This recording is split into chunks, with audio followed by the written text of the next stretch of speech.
અને કાળા તમે વન મળે જોડી આવી ક્યાંય ન પાડી બધા કે મારા વાલાને વઢીને કહેજે હજી માને તો મનાવી લેજે પણ ભગવાનના હૃદયનો શુદ્ધ પ્રેમ દરેક વ્યક્તિ ઉપર પરમાત્માનો એક જ પ્રેમ છે, એક જ લાગણી હોય, એક જ ભાવ હોય. સમદ્રષ્ટિ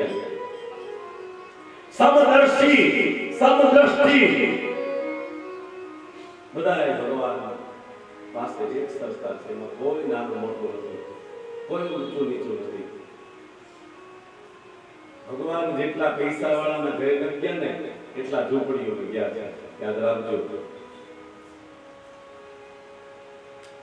ઉપજા ભગવાનને સ્નેહ ભાવ, હૃદયની લાગણી, પ્રેમ, ભગવાનની આગતા સ્વાગતા, પછી ત્યાં બધું ભૂલાઈ જાય છે.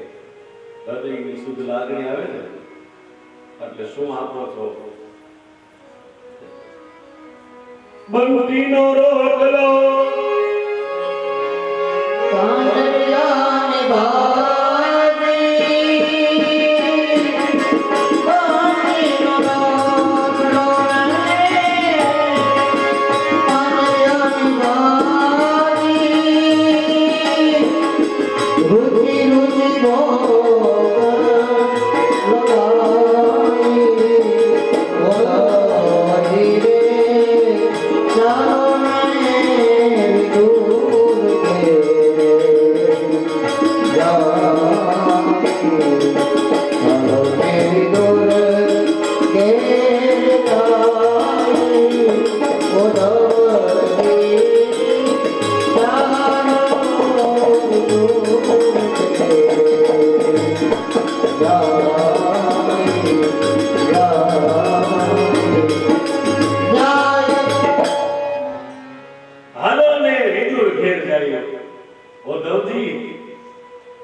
કારણ બંટીનો રોટલો, તાંજળિયાની ભાજી. અત્યારના છોકરાઓ જીવ ખાઈ દે, ખાય આ શું બનાવ્યું છે?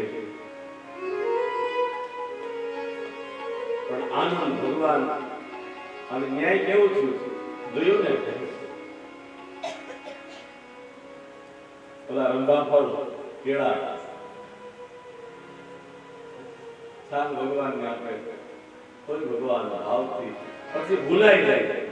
મેં કહ્યું તું ને, કાનાને નો તોલું દીધું રે, પછી ગોપી ભાન ભૂલી ગઈ. કાનાને નો તોલું દીધું રે, ગોપી ભાન ભૂલી ગઈ. કાનાને નો તોલું દીધું રે, ગોપી ભાન ભૂલી ગઈ.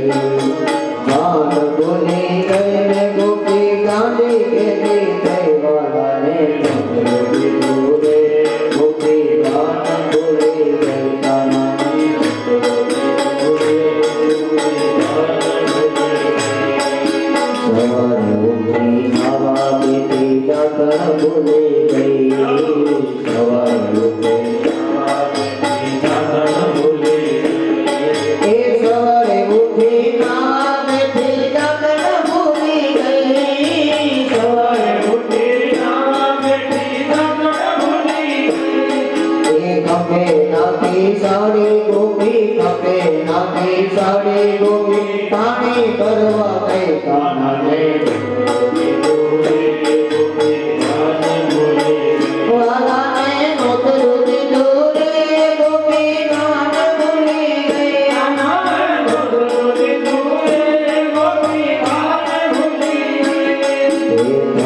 Hare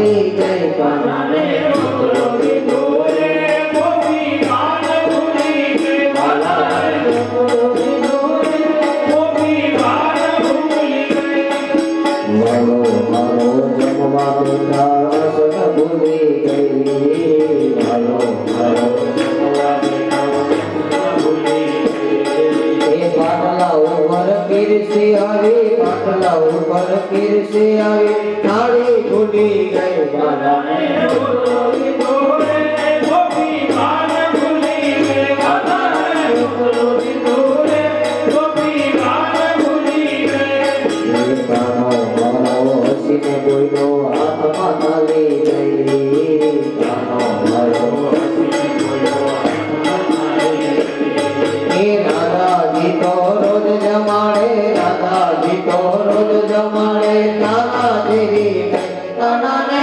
રોટલો દીધો રે ગોપી બાન ભૂલી ગઈ કાનાને રોટલો દીધો રે ગોપી બાન ભૂલી ગઈ કાનાને રોટલો દીધો રે ગોપી બાન ભૂલી ગઈ કાનાને રોટલો દીધો રે ગોપી બાન ભૂલી ગઈ આ હૃદયનો શુદ્ધ પ્રેમ છે શું જમાડો છો કેટલું જમાડો છો કેવું જમાડો છો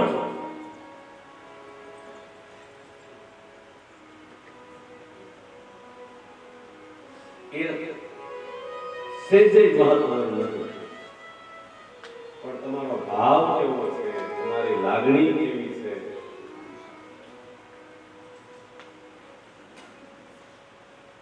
એ પરમાત્મા સ્વીકાર્યો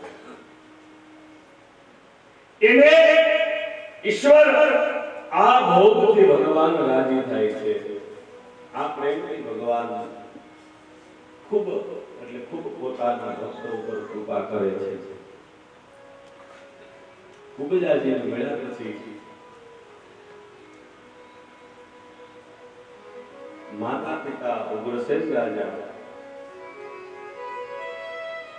દરેક વ્યક્તિ ભગવાન નારાયણના વિદ્યા અભ્યાસની ચર્ચા કરે છે કેમ કે ભણેલ ગણેલ દીકરા હોય તો કોક દીકરી દે રાધે રાધે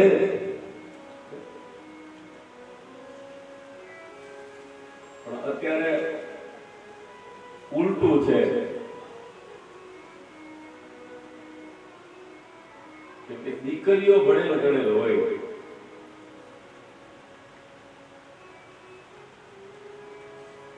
એક તો ઓછી છે આપણને ઓછી ગમે છે એટલે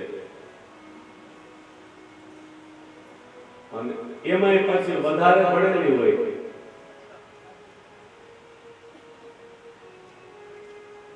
આમ અમારી બાજુ તો પૂછીએ ભાઈ શું કરે એટલે કાંઈ હીરા ને કાંઈ એમ્બ્રોઇડરી રાધે રાધે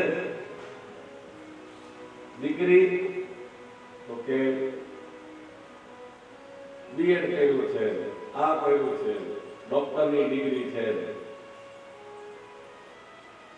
બેંકની સારી જોબ હોય કેવી મોટી મોટી ગવર્નમેન્ટ જોબ હોય અથવા પ્રાઇવેટ પોતાની અને ભાઈ જોવો તો આપણે પૂછી કેટલું બસ પ્રાથમિક શાળામાં હતું એટલું રાધે રાધે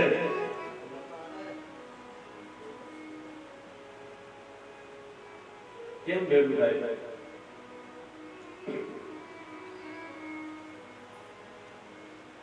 પરમાત્મા રાજી છે આ દીકરીઓની કિંમત વધીને હું તો ખરેખર બહુ રાજી થયો છે મારા નાથને હજી પ્રાર્થના કરું છું આવું નાવું રહેવું જોઈએ જેને જેને દીકરીઓ પ્રત્યે ભાવ અને લાગણી નથી ને એના ભલે ભલે જોડી ગહાઈ જાય ઈ ક્યાંય વળવા જ ન જોઈએ હું તો રોજ ભગવાનને કહું આ શ્રાપ નથી હોતો મારી વેદના છે આ કોઈ શ્રાપ નથી પણ મારી વેદના છે તો તમને દીકરીઓની કિંમત થાય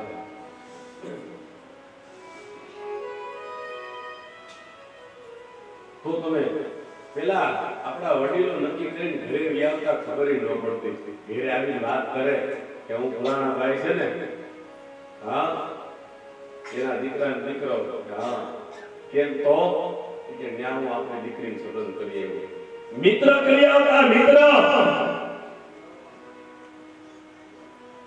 ઘેરે આવી વાત કરે દીકરીના બાપને કે ભાઈ તમારી દીકરીનો હું ફલાણા ગામ ગયો તો ને અમે દીકરો એક સરસ જોયો તો હું સંબંધ કરી આવ્યો. દીકરીના બાપને ખબર ન હોય. આવો આપણો વ્યવહાર હતો અને ઈ જ સંબંધો ટકી ગયા છે.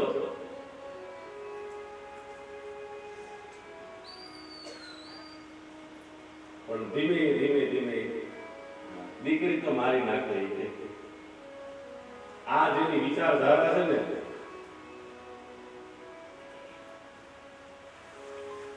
દરેક દીકરીઓ પોતાના ભાગ્યનો ઉદય સાથે લઈને આવી હોય.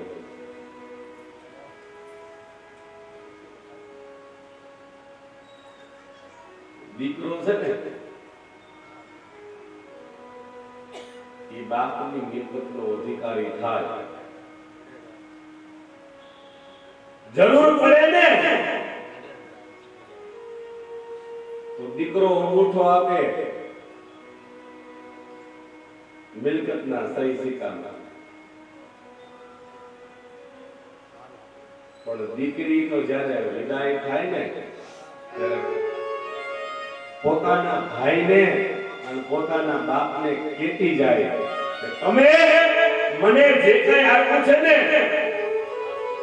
એમાં મને પૂર્ણ સંતોષ છે. હું ખૂબ રાજી છું.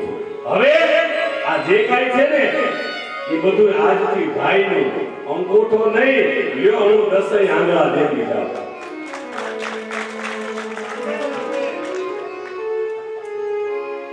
જાય છે ને દીકરી ખાલી અંગૂઠો નહીં પણ 10 આંગળા દેતી જાય. આજથી બધું ભાઈ નહીં. વિચાર કરો કેટલી ત્યાગની ભાવના છે.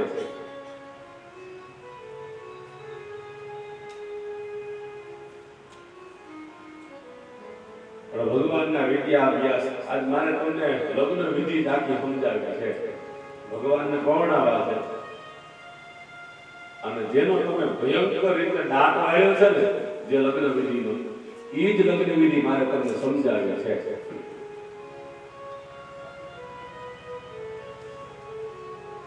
નારાયણને સાંદીપની ઋષિના આશ્રમની અંદર વિદ્યાભ્યાસ માટે મોકલે છે. ઉજ્જૈનની અંદર જે ગયા હોય એને ખબર હોય ઉજ્જૈન નગરીમાં સાંદીપની ઋષિનો આશ્રમ છે અને ન ગયા હોય એકવાર જાજો. ભગવાન મહાકાલ અને એને ફરતા આપણે જઈએ તીર્થમાં તો દર્શન કરીને પાછા આવી આવીએ. પછી કોઈ કે ઓલું જોયું કે નહીં હોય એ તો કઈ યાદ ન આવ્યો.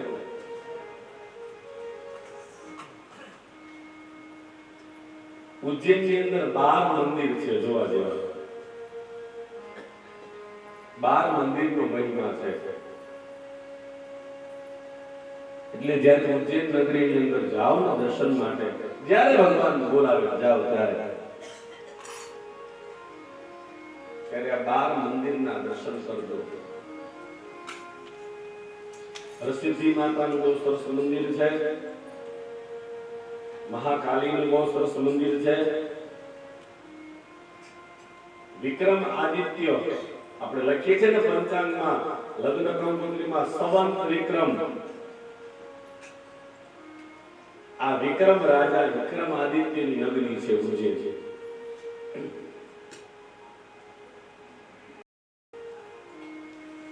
આ બાજુનું છે પણ બધાએ બહુ બદનામ કરી દીધું. એક ગામ એકમાં બાજુમાં છે દરિયા કાંઠે.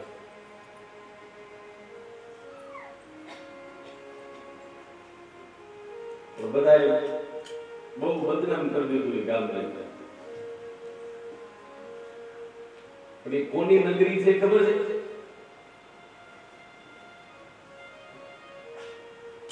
ઓલા સાહિત્યકારો કે છે ને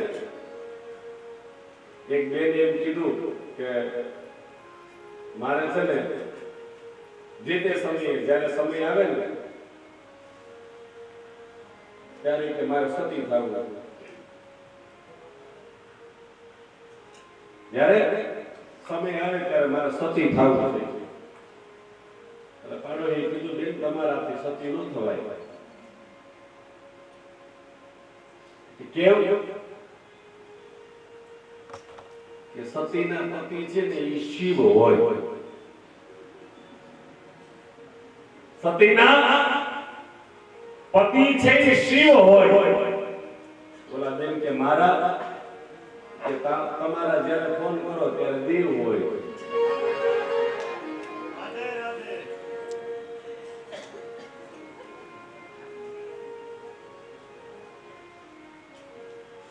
એટલે એનાથી સતી ન થવાય. ઈ કોની નગરી છે ઈ ખબર છે?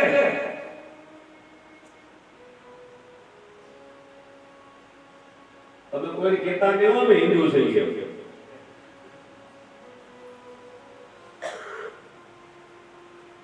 ઈ સાગર પુત્ર જાલંધરની નગરી છે. દીવ છે ને ઈ. અને આ જે તુલસી વિવાહ છે ને આ પ્રસંગ જ્ઞાનો છે.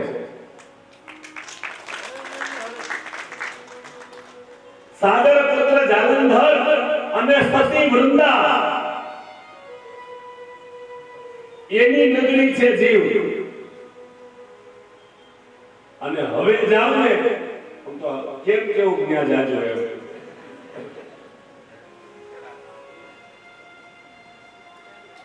ત્યાં જાલંધર બીચ છે. કોકને પૂછજો. હું વાત એટલા માટે કરું છું કે નજીકમાં છે, દર્શન કર્યા વગર જોયા વગર રહી જશે. કોઈ પણ તીર્થમાં જાવ ને તો એનો મહિમા જાણો. ઈ જાલંધરની નગરી છે અને ત્યાંનું મસ્તક છે, એનું મંદિર છે. જાલંધર બીચ ઉપર જાલંધરનું મસ્તક છે.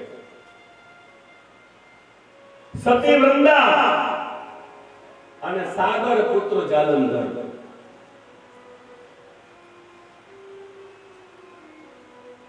સમુદ્ર મંથન થયું, એમાંથી જે રત્નો નીકળ્યા ને ત્યાં જાલંધરે દેવતાઓ સામે ચડાઈ કરી કીધું લાવો.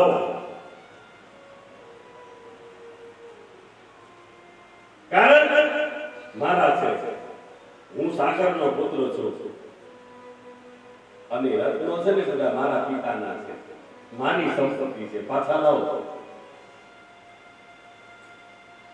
અને વૃંદા હતી ને પતિવ્રતા નારી હતી, સતી સ્ત્રી વૃંદા. અને એના સતીત્વના હિસાબે જાલંધરના જગતમાં કોઈ જીતી શકે એમ નહોતું.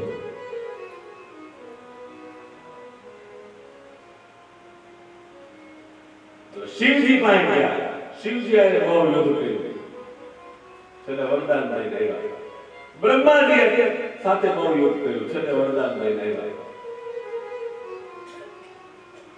પછી નારાયણને કીધું આનો કઈક માર્ગ તો બતાવો, રસ્તો તો બતાવો. આ જાલંધરને કેમ કોઈ જીતી નથી શકતું? એટલે કીધું એના ગળામાં જે માળા છે ને, પુષ્પોની માળા, એ પુષ્પની માળા જો કરમાઈ જાય ને તો એનું મૃત્યુ થાય, તો તમે એને જીતી શકો. આ માળા કરમાય કઈ રીતે, કેવી રીતે કરમાશે? એની પત્ની છે ને એનું કોઈ સતીત્વ ભંગ કરે તો એ માળા કરમાય અને તો આનો મૃત્યુ થાય.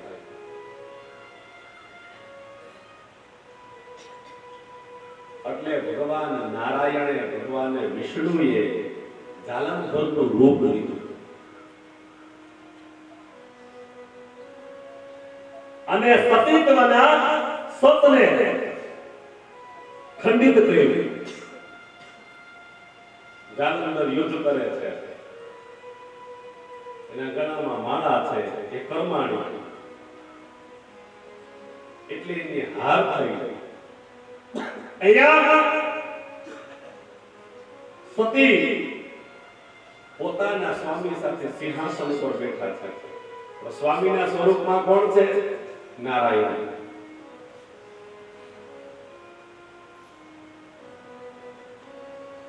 અને ત્યાં જાલંધર હાર્યો, એનું મસ્તક કપાણું, અને એ મસ્તક ઉડી અને જ્યાં ભગવાન અને વૃંદા બેઠા છે ને ત્યાં એના પગમાં પડ્યું.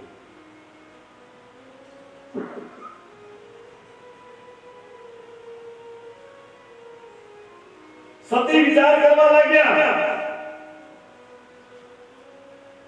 આવું કેમ બને? આ શું થયું?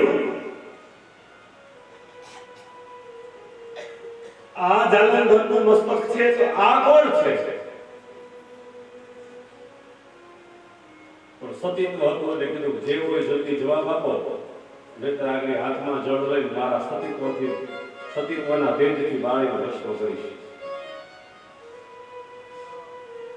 એટલે ભગવાન મૂળ સ્વરૂપમાં આવ્યા નારાયણ.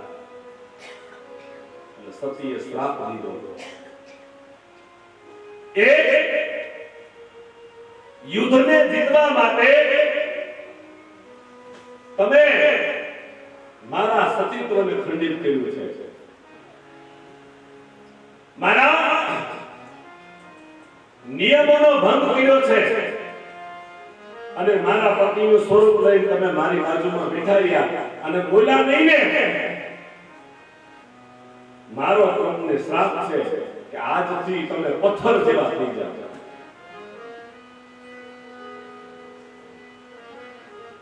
ભગવાને કીધું કે જે રીતે હું બેઠો હતો એમ જો તારું સતીત્વ એવું હોય, તારું તપ એવું હોય તો તું પણ મને ઓળખી ન શકી, એટલે હું મને શ્રાપ દઉં છું. એક ઓલું વૃક્ષ ઊભું હોય, એક ઝાડ ઊભું હોય, એમ તું પણ મારી બાજુમાં એક ઝાડની જેમ ઊભી રહી, મને ઓળખી ન શકી, એટલે તું વૃક્ષ જેવી થઈ જા.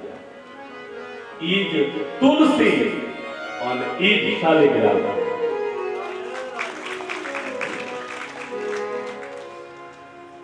એ પથ્થર એ શાલિગ્રામ થયા અને વૃંદા તુલસીના સ્વરૂપમાં આવી. એટલે તુલસી વૃક્ષને જાણીએ.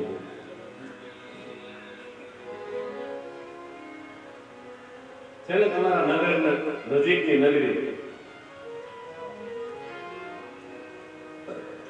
એટલે જયારે ઉજ્જૈન જાવ ને ત્યારે બાર મંદિરમાં દરેક જગ્યાએ એનો મહિમા હોય, એને જાણો. ભગવાનના દર્શન થાય ન થાય એ પેલા આપણે ઓલું ચાલુ કરીએ.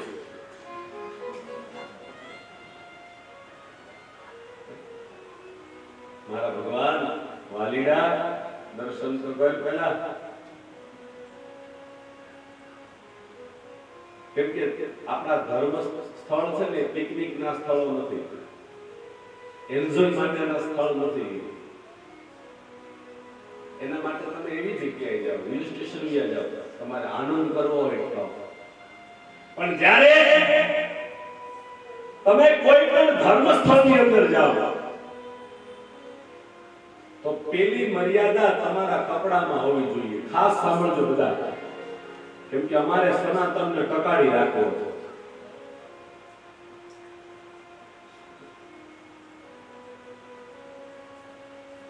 તમે હું એમ કહું છું કરો નહીં તો કાઈ નહીં, પણ જોતાય નથી.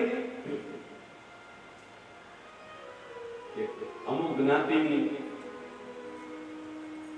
દીકરીનું આપણે મોઢું જોવું હોય, પગની પાની જોયું હોય તો ન દેખાતી હોય, એમાંથી તમને કઈ શીખવા નથી મળતું,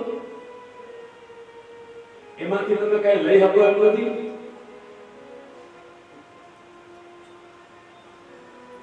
અને હિન્દુ સંસ્કૃતિમાં તો સોળે શણગાર સજવાનો આપને ભગવાને અધિકાર આપ્યો છે. વિચાર કરો, આપણી એકેય સંસ્કૃતિમાં નથી હો, પણ હિન્દુ સંસ્કૃતિમાં ભગવાને અમારી માવડીઓને, અમારી દીકરીઓને સોળે શણગાર સજવાનો અધિકાર આપ્યો છે. અને સોને સોનદાર સજી કોઈ પણ દીકરી આપણને સામે મળે તો મારું કેવું માનવું છે આમ સાક્ષાત જગદંબા જેવી લાગે કે ન લાગે?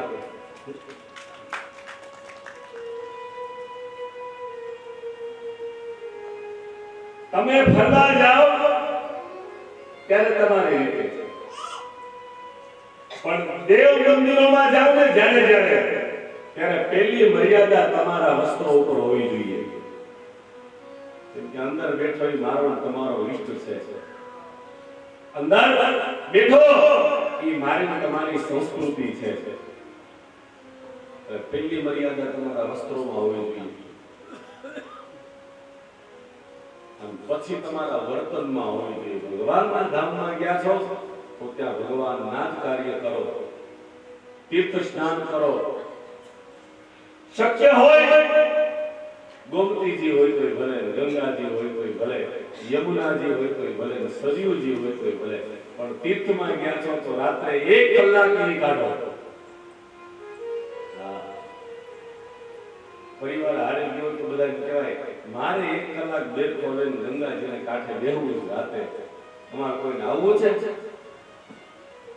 ભલે સવારે તમે કહો તો આપણે ચંડી દેવી જાઓ, મનસા દેવી જાઓ, ઋષિકેશ જાઓ, પણ રાત્રે તો કઈ કામ છે નહીં ને.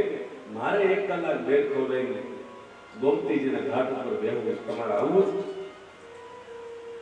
મારે મંગળાના દર્શન કરવા છે, તમારે આવવું જ તો ઉઠાડો. કેમ કે તમે તીર્થમાં ગયા છો એટલે. અને તીર્થમાં જાઓ ને ત્યારે ભોજન પણ એવું કરજો, સાત્વિક વિચાર આવે ને એવું.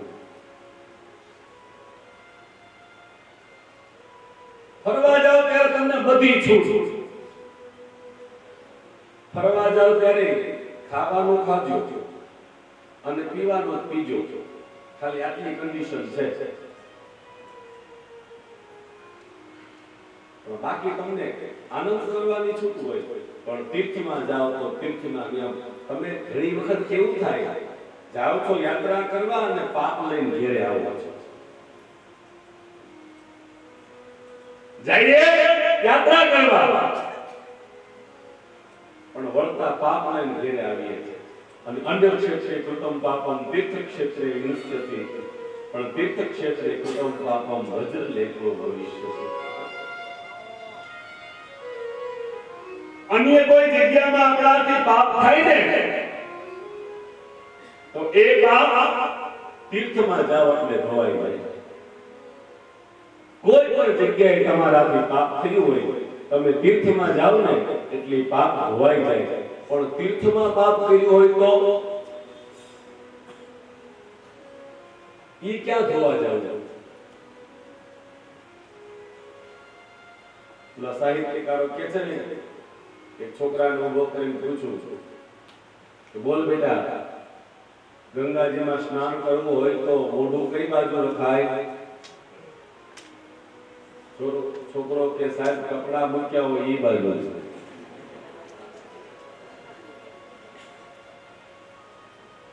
ઈ વધારે છે.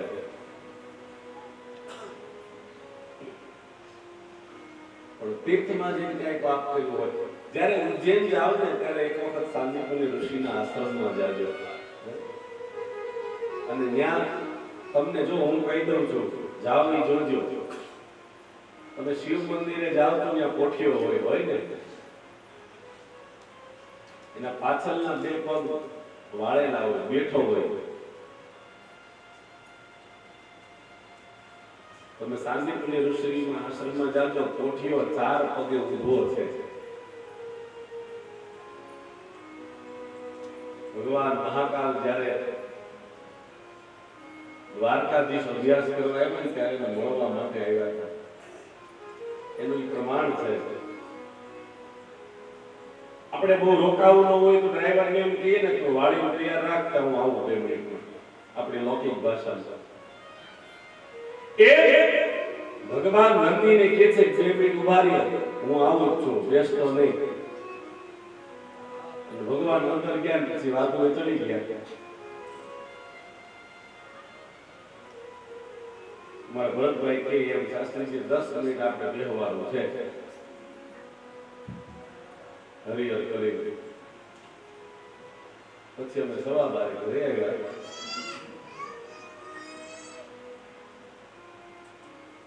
કે સત્સંગનો કોઈ પ્રવાહ એવો નથી પૂરો થઈ જાય. તમે છોડો મૂકો તો પૂરો થાય, નહીં પૂરો થાય એવું કઈ છે નહીં. નંદી ઉભો રહી ગયા, ભગવાન અંદર ગયા, સત્સંગે ચડી ગયા. આજે પણ તમે ત્યાં જાઓ તો નંદી ઉભા છે. સાંદીપની ઋષિના આશ્રમમાં ખાસ આ દર્શન કરજો. ચારે કોઈ ઉભો નંદી છે અને એટલી પૌરાણિક મૂર્તિ છે. રાજા ભરતની ગોપીચંદની ગુફા છે જેમાં એને તપ કરેલું છે.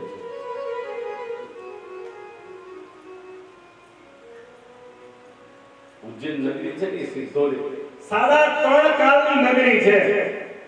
હવે નગરીમાં આવ્યા છીએ એટલે નગરીના વખાણ કરો થોડા. ભગવાન જે નગરી અને ભગવાન ભણ્યા હોય એ નગરી કેવી હોય વિચાર કરો છો. જ્યાંથી એને વિદ્યા પ્રાપ્ત કરી છે, ભગવાને પણ ત્યાંથી વિદ્વતા મેળવી. ગુરુ જ્ઞાન ભગવાને ત્યાંથી લીધું. એટલે સિદ્ધોની નગરી છે. અને એ નગરીમાં જેને જેને કઈ કમાણી કરી નહીં એ બધા અમર થઈ ગયા હો. જેને જેને એમાં ભજન, ભક્તિ, સત્સંગ, નામ, જપ, નામ જે કઈ કમાણી કરી એ બધા એમાં અમર થઈ ગયા. બધાની ગાથા આજે પણ ગવાય છે. આપણી ભક્તિ લખે શું લખે ખબર છે? હરે વિદ્યમ રે એ કમાયું ગોપી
રાખ્યા એને 9 ખંડમાં નામ.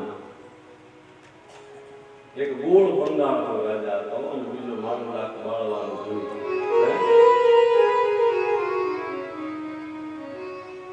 એક જ ક્ષણમાં લાગી લાગી સંગ્રહે હું રોજ કહું છું એક લાગી શબ્દનો સમજવા જેવો છે ને પ્રેમ શબ્દનો સમજવા જેવો છે. પ્રેમના પ્રાગળ હેઠ કઈક પ્રીતુળા ઓઢી ગયા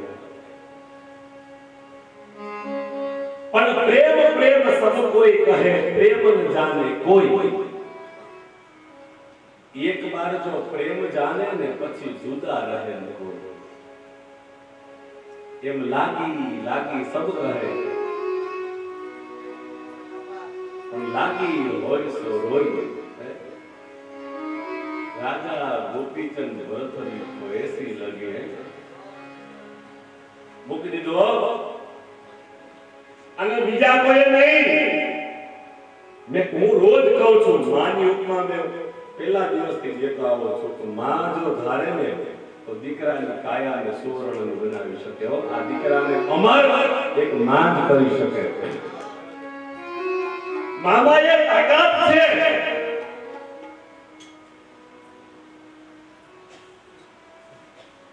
માં પોતાના દીકરાને અમર બનાવી શકે. ગોળ બંગાળનો રાજા ગોપીચંદ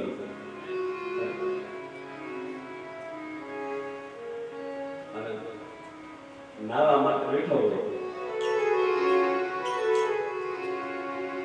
અને મહેરના જરૂર હતી એની માતા નીકળી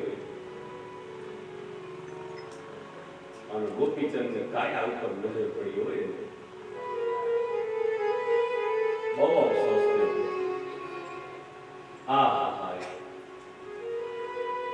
આવી કાયા આવી કાયા એના બાપની હતી પણ આજ એની રાખ ગોતવા જાવ ને તોય મળે એમ નથી. અને કાલ સવારે મારા દીકરાનું આવું થઈ જાય એટલે અફસોસ કરીને એની આંખમાંથી બે ટીપા પડ્યા અને ગોપીચંદના વાહામાં પડ્યા. ગરમ લાગ્યા એટલે ઊંચું જોયું ને તો માતાજી હોય ઊંચું રે એ વે તો માતાજી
કઈ તકલીફ પડી, કોઈ તમારું અપમાન કર્યું, બોલે નહીં તો બેટા આવી કાયા તારા બાપની હતી. આજે ઈ કાયા કે જોવા ન મળે, કાયા નહીં પણ એની રાખ ગોતવા જાવ તોય ન મળે. અને મને એવું થાય છે કે એક દી તારું એવું થઈ જાય કે માં ઈ તો બધાય ન થાય, એમાં કઈ આખું થોડું હાલે, એનો કોઈ માર્ગ છે, એનો કોઈ રસ્તો છે? બોલે હા એક રસ્તો છે. શું? કે બેટા સાધુ થઈ જા, અમર થઈ જા. માં દીકરાને સાધુ બનાવે છો.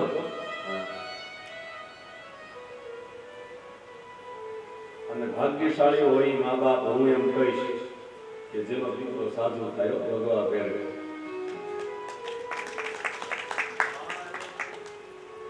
પણ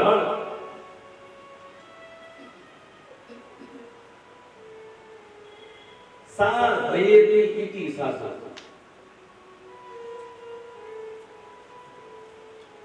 જેમાં કઈક સાધ ભરેલી હોય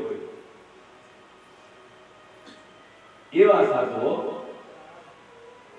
મોહન માયા તણા જુના હૃદયને લાગ્યા રોગ, ઈ સંત સમરવા જોગ દિવસ મુક્તા દાદા. જેમાં સાચી સાધ હોય ને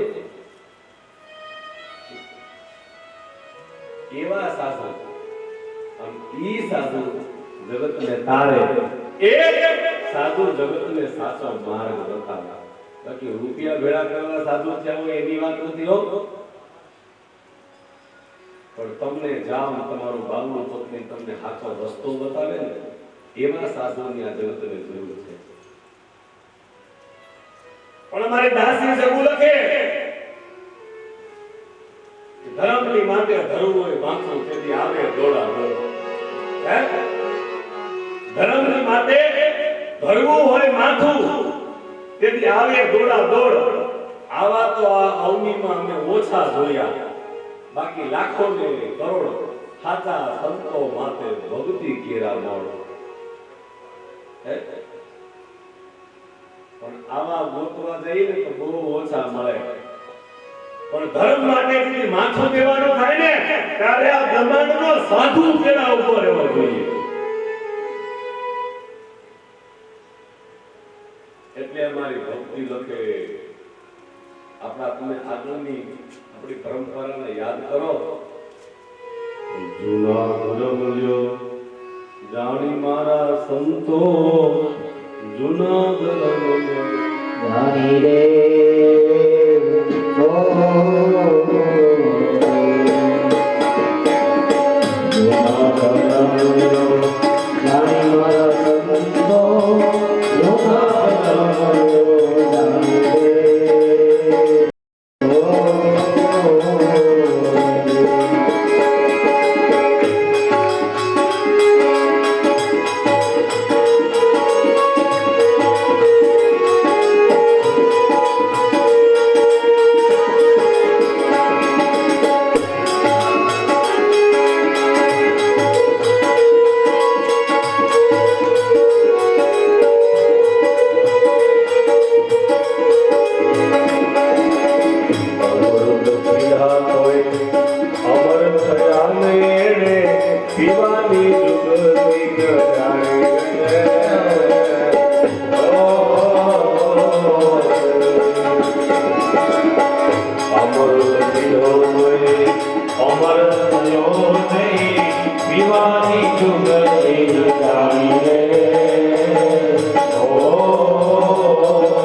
સંતો જૂના ધર્મ લ્યો જાણી.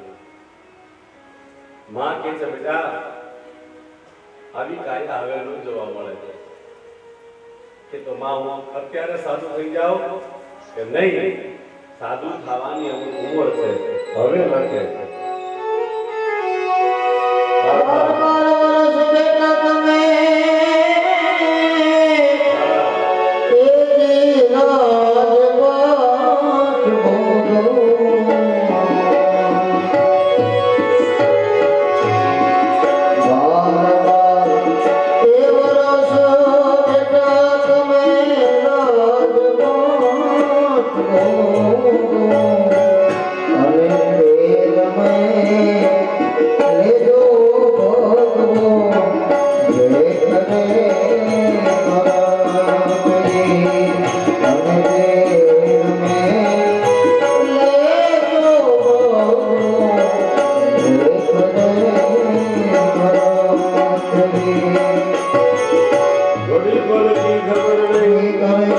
મારી વાત એ ઘડી પલની ખબર નહીં અરે જીવ કરે કાર જીવ માથે જમરા પડે એમ તે કરું બરબાદ કરું 12 વર્ષ રાજપાટ ભોગવો પછી 13મા વર્ષે દેખ પહેરજો એટલે ગોપીચંદ કહે છે માં ઘડી પલકી ખબર નહીં અને કરે કાલકી બાર માં કાલે શું થવાનું છે ખબર નથી ઘડી પછી શું થવાનું છે ખબર નથી આપણે કહીએ ને હજી હમણાં જ અહીંયા હતા હજી આગળ જ હેઠા ઉતર્યા ઘડીકમાં શું થઈ જાય ખબર છે અને કરે કાલ કી બાત જીવ માથે જમરા ફરે જેમ કેતર માથે બાર પરમાત્મા સાંદીપની ઋષિના આશ્રમની અંદર આવે અને ભગવાનનો ત્યાં વિદ્યાભ્યાસ થાય ઋષિના આશ્રમની અંદર એમને એક મિત્ર મળે અને ત્યાં એમની સાથે એમને મિત્રતા થાય જે મિત્રનું નામ છે સુદામાજી ભગવાન અને સુદામાની મિત્રતા થાય પછી લોકો કહે છે સુદામાજીના ભાગના સુદામાજી કઈક ભગવાનના ભાગના કઈક પૌવા ખાઈ ગયા હતા એવું કઈક છે ને દાળિયા ખાઈ ગયા હતા અમારે તમને કેવું છો એટલે ઓલું આ ખોટું તમારા મગજમાં છે ને નીકળી જવું જોઈએ સુદામાજી પરિસ્થિતિ એવી શું કામ હતી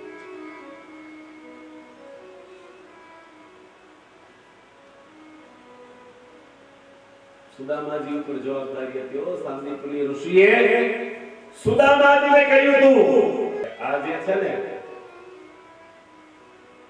આના શત્રુ બહુ છે આના વેરી બહુ છે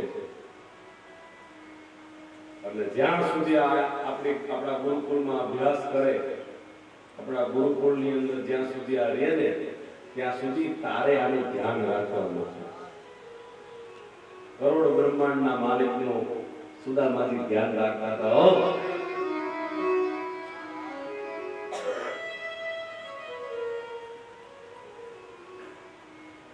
અને મિત્ર એસો કીજીએ ઢાલ સરીખો હોય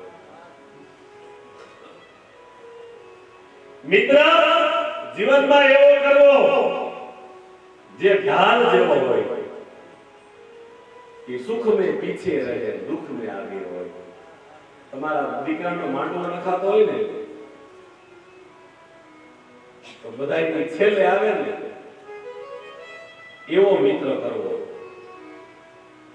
પણ તમારા ઘરે કઈ સંકટ આવે ને ત્યારે બધાયની પહેલા આવી જાય ને એવો મિત્ર કરવો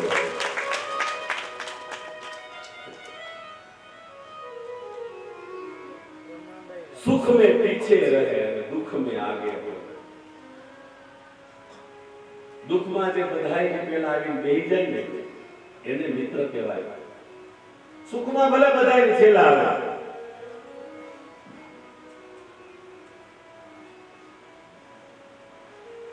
એક ગોશીમાં ભિક્ષાવૃત્તિ કરે અને ભિક્ષામાં જે કઈ મળે ને તેનાથી પોતાનું ભરણ પોષણ કરે આંખથી અંધ છે એટલે દેખાતું નથી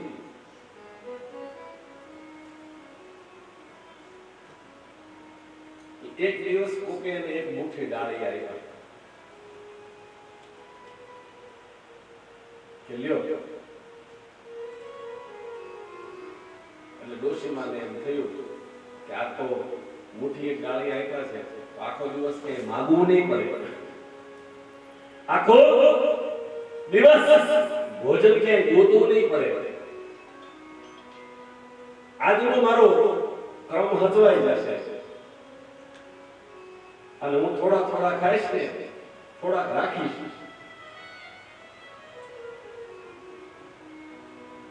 એટલે મારે કાલે કાયમ આવશે એવો વિચાર કરી અને જે ડાળિયા હતા ને થોડાક ખાધા એને.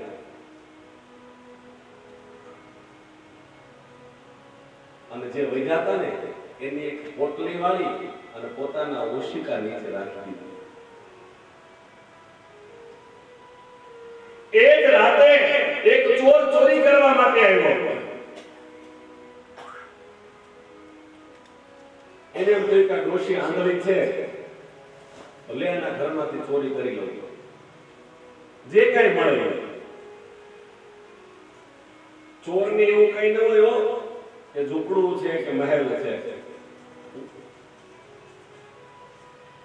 એક ચોર ગામમાં ચોરી કરવા ગયો, આખા ગામ માટે એનો અનુકૂળ ન આવ્યો તો ગામની બહાર નીકળો. ગામની બહાર નીકળો તો ભગવાન મહાદેવનું મંદિર હતું. હવે ભોળાનાથના મંદિરમાં તો ચોરવા જેવું શું હોય?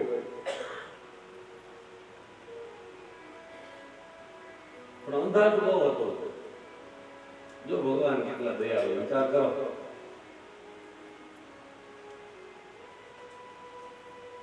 એટલે એને બાજુમાં એક કપડું પડ્યું હતું ને એને ફાડી અને ઓલા ઘીના કોડિયામાં બોલ્યું અને દીવો કર્યો. પણ શિવ મંદિરમાં ચોરવા જેવું તો કઈ હોય નહીં. પણ આ ચોરની નજર ભગવાન ઉપર ગળતી ટીંગાડી હતી ને એમાં પડી. એને થયું તો ઉપયોગમાં આવે એવી એક આ ગળતી છે. બે ત્રણ વખત પ્રયાસ કર્યો લેવાનો, પણ થોડીક હાઈટ નાની હતી એટલે ગળતી ઉતારી ન શક્યો. એટલે એને શું કર્યું ખબર છે?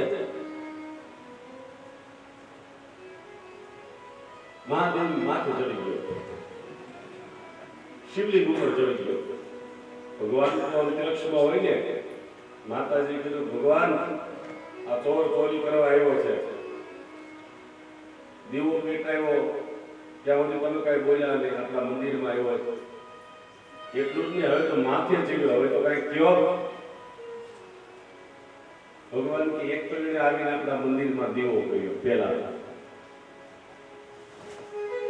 અને બીજું કે દેવી કોઈ હાર ચડાવે, કોઈ ફૂલ ચડાવે, કોઈ બીલીપત્ર ચડાવે, કોઈ દૂધ ચડાવે, કોઈ ભાંગ ચડાવે, કોઈ ધતૂરો ચડાવે. આ આખો માથે ચડ્યો છે. આને તો વરદાન જેવું જોઈએ. એટલા દયાળુ ભગવાન થયું. ચોરે ઝૂંપડીમાં ફર્યો, જોયું, કઈ મળ્યું નહીં. પછી એમ થયું કે આ સુરદાસ છે, મારીને દેખાતું નથી, કદાચ એની આજુબાજુમાં કઈ. હવે હળવેકથી ઓશિકા નીચે નજર કરી, ઓશિકામાં હાથ રાખ્યો તો એક પોટલીમાં ડાળિયા બાંધેલા હતા. હવે પોટલી બાંધેલા ડાળિયા હોય એટલે એ લાગે ને કઈક દ્રવ્ય હોય એવું. એટલે એને પોટલી લઈને બહાર ગયો. ફરતા ફરતા ફરતા સાંદીપની ઋષિના આશ્રમમાં આગળ આવે. પોટલીને ખોલી જોયું, આમાં તો ડાળિયા છે. મને તો કે હીરા માણક મોતી હશે. એટલે પાછી પોટલી બાંધી ઓલા ઋષિ ઝૂંપડી હતી ને બધી ભાગ આપ્યો. એ ઝૂંપડી બાજુ ઘા કરી ગયો. આ સવારે ઋષિમાં જઈ ગયા અને પોતાની ડાળિયાની પોટલી ગોતે, મળી નહીં. એટલે અંદરની આતરડી દુભાણી એનો ભિક્ષાવૃત્તિ કરે છે, 2 દિવસનું અન્ન ભેગું કરી લીધું છે, 2 દિવસ માંગવા નહીં જવું પડે, સુરદાસ ક્યાં જાવ, આવો વિચાર કરીને ભેગું કરેલું જે અન્ન હતું ને, હવે આવા વ્યક્તિનું અન્ન કોઈ ચોરી જાય તો એની આતરણી કેવી રીતે ભારે, એટલે પોતાની પોટલી ન મળી ને એટલે અંતઃકરણથી વેદના નીકળી, અંતઃકરણથી વેદના નીકળી. જેને કોઈ મારા ડાળિયા ચોર્યા હોય, મારા ડાળિયા લઈ ગયું હોય ને, અને એ વ્યક્તિ જો મારા ડાળિયા ખાય ને, એ વ્યક્તિ જો મારા ડાળિયા ખાય તો એને આ જીવન દરિદ્રતાની પ્રાપ્તિ થાય, આ જીવનની દાર્દળ મળે, એને દરિદ્રતાની પ્રાપ્તિ થાય. અહીંયા વિદ્યાભ્યાસ ચાલુ છે, પાઠશાળાનો નિયમ હોય, તમારે ગાયો ચારવા જવી પડે, યજ્ઞશાળાને લીપવી પડે, જલના પાત્રો ભરવા પડે, પુષ્પ લેવા જવું પડે, કાષ્ટ લેવા જવું પડે અને વિદ્યાભ્યાસ કરવો પડે. જ્યારે કૃષ્ણ સુદામાને કાષ્ટ લેવા માટે મોકલ્યા ને, ત્યારે એ પોટલી ગુરુમાના હાથમાં આવી, એટલે એને સુદામાજીને આપી કે આલ્યો, કઈ ભૂખ લાગે, મોઢું થાય ને તો આમાંથી બે મુઠ્ઠી ખાઈ લઈને. અને સુદામા જેવો પવિત્ર બ્રાહ્મણ નહોતો, એને ખબર હતી કે આ ડાળિયા ખાવાથી શું થશે, આ ડાળિયા ખાવાથી શું થશે એને ખબર હતી ને, એટલે સુદામા કૃષ્ણના ભાગના ડાળિયા ખાય છે. જે કઈ થાય ને એ મને ખાવું જોઈએ, મારા કૃષ્ણને ન ખાવું જોઈએ, એટલે સુદામા ડાળિયા ખાય છે. આને મિત્ર કહેવાય. હો, દરિદ્રપણું આવે પણ મારામાં આવવું જોઈએ, મારા મિત્રોને કઈ ન થવું જોઈએ. આ પ્રેમ છે, આ મિત્રતા છે. નારાયણનો વિદ્યાભ્યાસ પૂર્ણ થાય,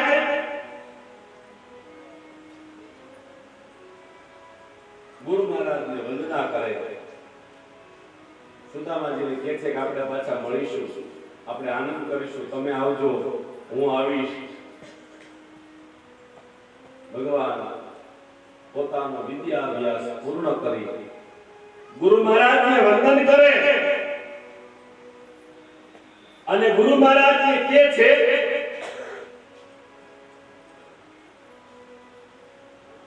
કે હે ગુરુ મહારાજ, તમે મને જ્ઞાન આપ્યું છે, તમે મને આશીર્વાદ આપ્યા છે, તમે મને પ્રેમ આપ્યો છે, તમે મને વિદ્યા આપી છે.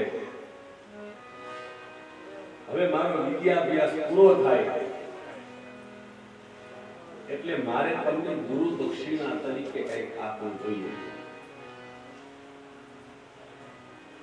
કોઈ વ્યક્તિ તમને કંઈ જ્ઞાન આપે તો તમારે સામે એને દક્ષિણા આપવી જોઈએ, ગુરુ દક્ષિણા આપવી જોઈએ. જ્ઞાન આપે બધા ગુરુઓ આગળ આવે છે. અવધૂત ઉપાખ્યાન, જેમાં ભગવાન દ્વારકાધીશે,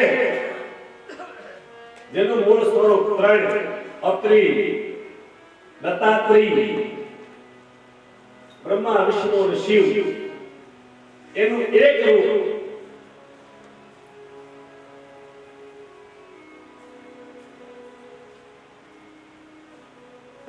એટલે દત્તાત્રેય. એને 24 ગુરુ કર્યા હતા. કેટલા? 24 ગુરુ. આગળ આવશે જ્યારે આપણે ભાગવતજીના 11મા સ્કંદની અંદર આપણે પ્રવેશ કરીએ ને,